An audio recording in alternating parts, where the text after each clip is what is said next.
Livro do profeta Isaías, capítulo 50. Vou fazer essa leitura dos versos de 1 até 11. Assim diz o Senhor: onde está a carta de divórcio de vossa mãe, pela qual eu a repudiei? Ou quem é o meu credor, a quem eu vos tenha vendido? Eis que por causa das vossas iniquidades é que fostes vendidos, e por causa das vossas transgressões, vossa mãe foi repudiada. Por que razão, quando eu vim, ninguém apareceu? Quando clamei, ninguém respondeu? Acaso se encolheu tanto a minha mão, que já não pode remir, ou já não há força em mim para livrar? Eis que pela minha repreensão faço secar o mar e torno os rios um deserto, até que cheirem mal os seus peixes, pois não havendo água, morrem de sede. Eu visto os céus de negridão e lhes ponho pano de saco por sua coberta. O Senhor Deus me deu língua de eruditos, para que eu saiba dizer boa palavra ao cansado. Ele me desperta todas as manhãs, desperta-me o ouvido para que eu ouça como os eruditos. O Senhor Deus me abriu o ouvido, e eu não fui rebelde, não me retraí. Ofereci as costas aos que me feriam, e as faces aos que me arrancaram os cabelos. Não escondi o rosto aos que me afrontavam e me cuspiam. Porque o Senhor Deus me ajudou, pelo que não me senti encurvado. Por isso fiz o meu rosto como um seixo, e sei que não serei envergonhado. Perto está o que me justifica. Quem contenderá comigo? Apresento-me juntamente. Quem é o meu adversário? Cheguem-se para mim. Eis que o Senhor Deus me ajuda. Quem há que me contende? Eis que todos eles, como um vestido, serão consumidos, a traça os comerá. Quem há entre vós que tema ao Senhor e ouça a voz do seu servo? Aquele que andou em trevas, sem nenhuma luz, confie em o nome do Senhor e ser firme sobre o seu Deus. Eia, todos vós que acendeis fogo e vós armais de setas incendiárias, andai entre as labaredas do vosso fogo e entre as setas que acendestes. De mim é que vos sobrevirá isso, e em tormentos vos deitareis. Obrigado, Senhor Deus, pela tua palavra, e que mais uma vez nós sejamos edificados, sejamos fortalecidos diante dos ensinos, ó Pai, principalmente do exemplo da vida de Jesus, daquilo que Ele nos ensina através da Tua palavra. Nós oramos em nome de Jesus. Amém.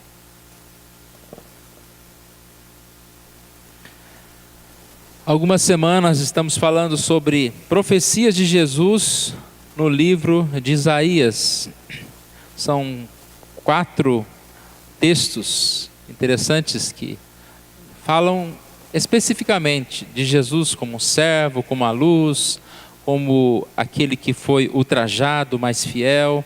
São passagens no Velho Testamento. E se vocês observaram a leitura, nós percebemos que, embora não esteja tão claro o nome Jesus, mas várias palavras, vários versículos nos remetem ao Novo Testamento.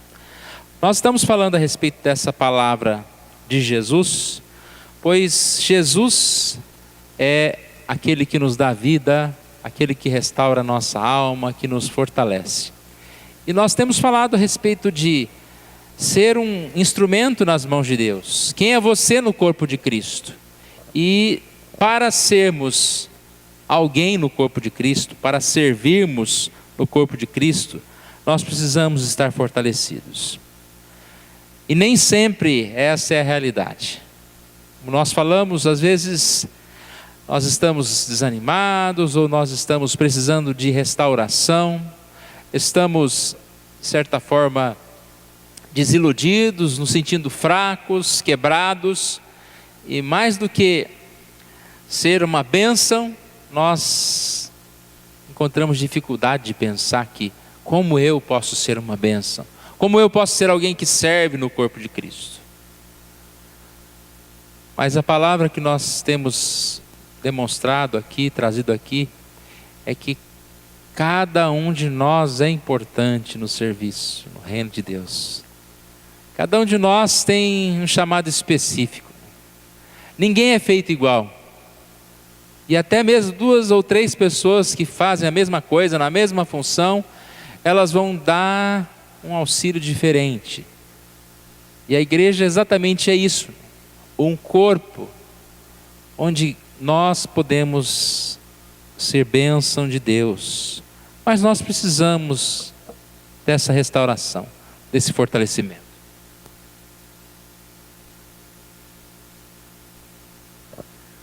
E restauração só em Jesus. Essa passagem de Isaías 50, ela é uma passagem que está se falando a respeito do povo que estava cativo. Esse povo que, de certa forma, também precisava de restauração, precisava ser reconduzido. E a palavra aqui é muito especial. Vamos dizer Jesus, porque é Jesus que está falando. E quando Jesus fala, ele fala ao povo daquela época, mas também principalmente a nós. Qual é a mensagem? Ele começa dizendo: se vocês estão separados de mim, se vocês foram repudiados, não foi minha culpa. Versículo 1: onde está a carta de divórcio de vossa mãe, pela qual eu a repudiei? Ou quem é o meu credor a quem eu vos tenha vendido? Ou seja, se houve um divórcio, uma separação entre Deus e o povo de Israel, onde está a carta de divórcio? Depois ele faz uma comparação com uma venda. Se houve uma venda, Deus se cansou e resolveu vender o seu povo. Aonde está o meu credor? Ou quem é o meu credor? Então o que ele quer dizer? Eu não vendi vocês. Eu não dei divórcio a vocês. Porque se houvesse uma venda, não havia mais como resgatar. Se houvesse uma separação, não havia mais como voltar.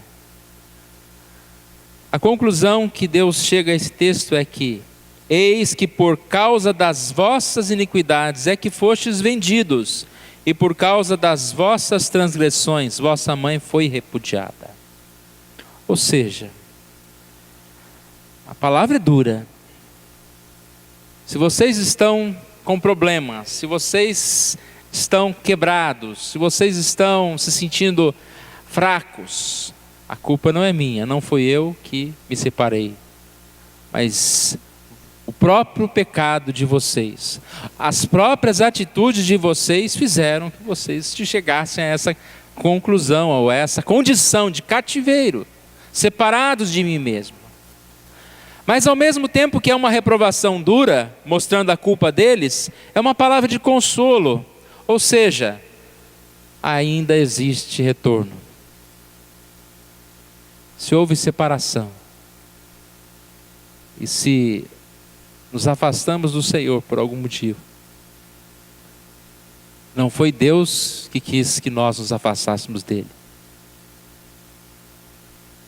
E se não foi Deus que nos afastou dele, ele está pronto para nos receber novamente.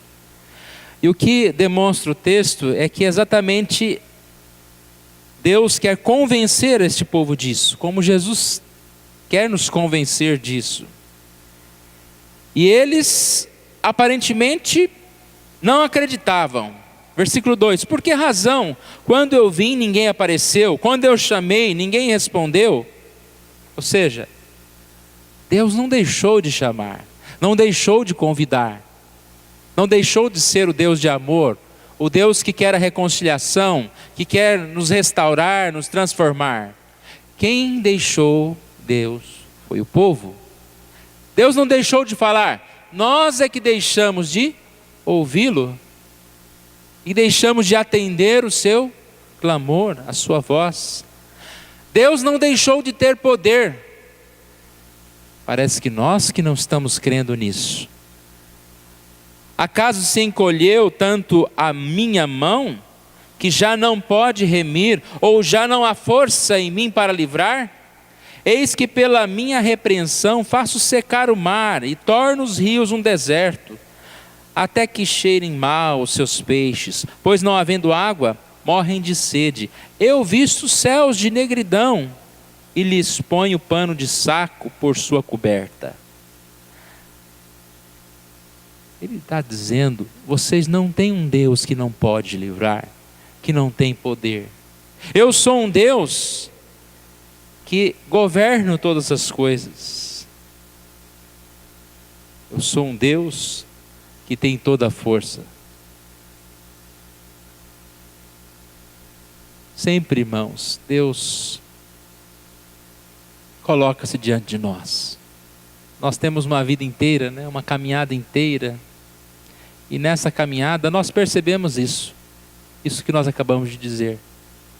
No meio do caminho, às vezes nós começamos a nos afastar e aí nós nos desanimamos. É como se Deus estivesse nos deixando. Mas quando nós ouvimos a voz de Deus, nós retornamos à presença dEle. E Ele nos chama a esse arrependimento. Não é uma promessa vazia, não é uma promessa de quem não tem poder, mas é esse o nosso Deus. E lembrando então, nós estamos falando de Jesus. Esse Deus é o Deus de poder, que repreende o mar, os ventos, como em Mateus 8, 26 e 27, que é muito conhecido. Quando Jesus diz àquelas pessoas, pois são tão tímidos, homens de pequena fé? Por que sois tão tímidos? E ele disse isso, e fez uma coisinha só. Levantou-se, repreendeu o vento e o mar. Fez-se grande bonança. Nas tempestades, Deus quer que nós estejamos confiando nele. Não incrédulos, não separados dessa verdade de Deus. Versículo 4 diz, o Senhor Deus me deu língua de eruditos, para que eu saiba dizer boa palavra ao cansado. Ele me desperta todas as manhãs, desperta-me o ouvido, para que eu ouça como os eruditos. Jesus, qual é o propósito da vida de Jesus? A instrução de Jesus, a palavra de Jesus. Então aqui, o próprio Senhor Jesus está dizendo que ele tinha língua como de eruditos. Instrução, boa palavra ao cansado. E por que Jesus tinha essa língua de eruditos? Porque ele era alguém em constante comunhão com seu Pai. As suas orações. Versículo 5, o Senhor Deus me abriu os ouvidos, e eu não fui rebelde, não me retraí. A língua de erudito está relacionado com o ouvir a voz de Deus. Os primeiros pensamentos, os pensamentos do dia, os pensamentos da noite, governados pelo Senhor Deus. E Jesus fala isso em João 8, 26 e 27. Quando ele diz, muitas coisas tenho para dizer a vosso respeito e vos julgar, porém aquele que me enviou é verdadeiro, de modo que as coisas que dele tenho ouvido, essas digo ao mundo. O que Jesus falava? As coisas que ele ouviu do Pai. Palavra de Jesus. Ele era aquele que tinha boa palavra alcançada. Como que o Senhor Jesus restaura a nossa vida? Hoje cedo nós lemos Salmo 19 que diz isso, né? A lei do Senhor é perfeita e restaura a alma. O testemunho do Senhor é fiel e dá sabedoria aos simples. A restauração em Jesus é por intermédio da palavra que Jesus tem para nós. As nossas atitudes estão relacionadas àquilo que nós ouvimos. O que nós temos ouvido é aquilo que mexe com o nosso coração. Por isso que existem tantas propagandas. Por isso que existe tanta formas, né? Tantas formas de nos convencer de algumas coisas. Porque aquilo que nós ouvimos nos cativa, seja o que for. Você começar a ouvir uma propaganda de meia hora de uma máquina de lavar sapato, você não vai poder viver sem ela daqui a uns minutos. E ouvi. Acho que não sei se foi ontem ou sábado, eu estava assistindo um pedacinho daquele programa, num programa que uma pessoa vende camisa. O rapaz fala tão bem da camisa que você fala, nossa, como que eu posso sobreviver sem essa camisa? Tem não sei quantos mil fios, 80 fios, e pano não sei o que, egípcio, e mais não sei o que, e não sei o que, não sei o que. Fala, olha, não vou encontrar outra camisa dessa. Agora as palavras de Jesus não são sedutoras, não são enganadoras. As palavras de Jesus são palavras de paz. Vinde a mim, todos os que estáis cansados e sobrecarregados, e eu vos aliviarei. Palavras perfeitas que se encaixam nas nossas vidas, nas nossas dificuldades, nas nossas necessidades. E a partir de agora, ele começa a dar um exemplo pessoal para nos incentivar a algumas coisas. E qual é o exemplo de Jesus aqui? Ele fala sobre o seu sofrimento. Versículo 6. Nós estamos lendo o Velho Testamento, né, irmãos? Isaías 50, versículo 6. Mas é a palavra de Jesus do Novo Testamento. Ofereci as costas aos que me feriram, e as faces aos que me arrancavam os cabelos. Não me escondi o rosto aos que me afrontavam e me cuspiam. Mateus 26, 67 e 68 diz exatamente isso. Uns cuspiam-lhe no rosto e davam murros, e outros esbofeteavam, dizendo, profetiza-nos, ó Cristo, quem é que te bateu? Mateus 27 também fala, 29 a 30, tecendo uma coroa de espinho, puseram na cabeça, e na mão direita um caniço, e ajoelhando-se diante dele, escarneciam, dizendo, salva, rei dos judeus. E cuspindo nele, tomaram o caniço e davam-lhe com ele na cabeça. E o versículo 6 então disse o quê? Ofereci as costas aos que me feriam, e as faces aos que me arrancavam os cabelos. Sofreu, mas o fato principal aqui é a sua resistência. Ele não desistiu de fazer o que era a sua missão. Versículo 7. Por quê? Porque o Senhor Deus me ajudou. Daqui para frente vai falar, perto está o Senhor. Eis que o Senhor me ajuda. Versículos 7, 8 e 9. Nada foi superior, nenhum sofrimento foi maior do que a ajuda de Deus. Não me senti envergonhado, tinha vergonha, porque aqui estavam dizendo, né? Profetiza, fala quem está te batendo, você está de costa aí. Não se sentia envergonhado. Fiz o meu rosto como seixo e sei que não serei envergonhado. A linguagem de hoje diz que segui resistente como uma rocha, como uma pedra. Não resisti, não desisti. Porque o Senhor me ajudou. Essa resistência de Jesus em Lucas 9,51 está registrada, que diz: aconteceu que ao se completarem os dias em que devia ele ser assunto ao céu, manifestou no semblante a intrépida resolução de ir para Jerusalém. Em face a todo o sofrimento, ele resistiu. Deus lhe deu força.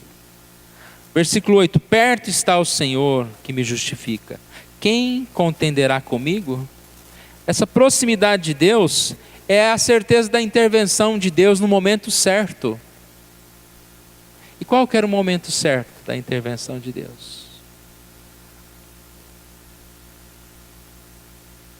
Atos 2:24, ao qual, porém, Deus ressuscitou, rompendo os grilhões da morte, porquanto não era possível que ele fosse retido por ela.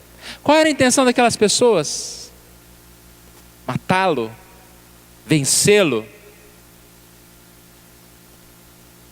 Mas não adiantava para eles vencê-lo por alguns momentos, por algumas horas. Eles queriam que Jesus ficasse morto. Ele não ficou envergonhado, porque ele sabia que Deus estava perto. E se não fosse naquela hora, no momento certo, Deus agiria. Tão bom pensar assim em relação à nossa vida, irmãos. Certeza de que Deus está por perto. E que sempre Deus agirá. Ele age no tempo certo. E a ação de Deus é muito superior aos nossos pensamentos, aos nossos sonhos. Quem poderia imaginar com os céus, com a vida eterna, com a ressurreição?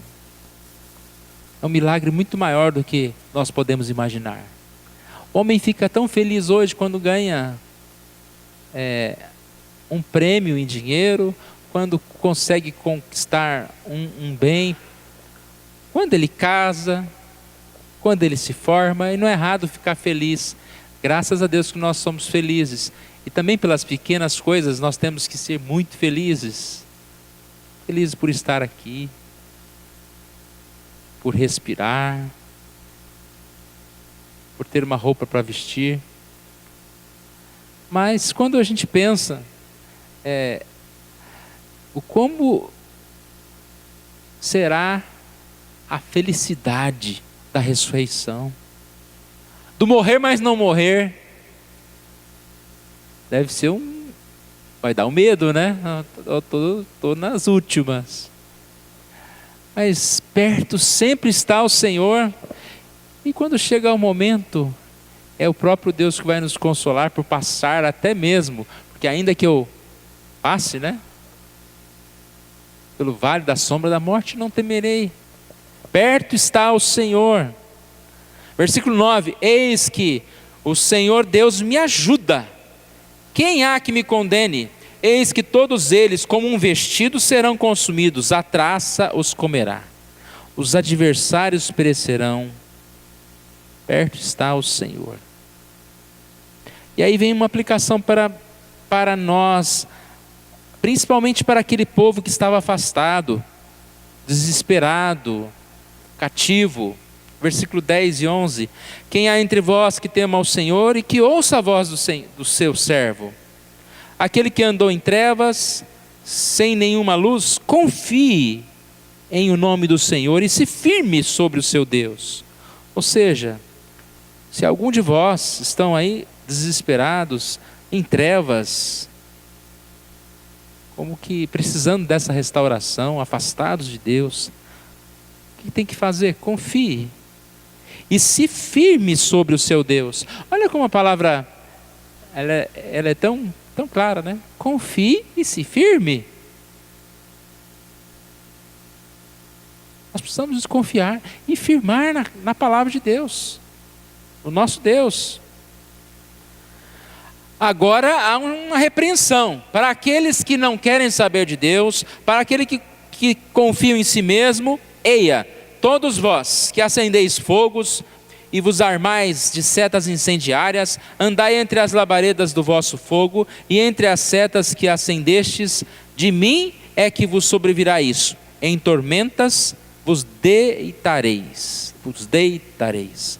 As mensagens para aqueles que se afastam de Deus. Se você de certa forma está afastado, mas confiante em Deus e busca a presença de Deus, há esperança. Mas para aquele que não quer saber, não há esperança, mas condenação.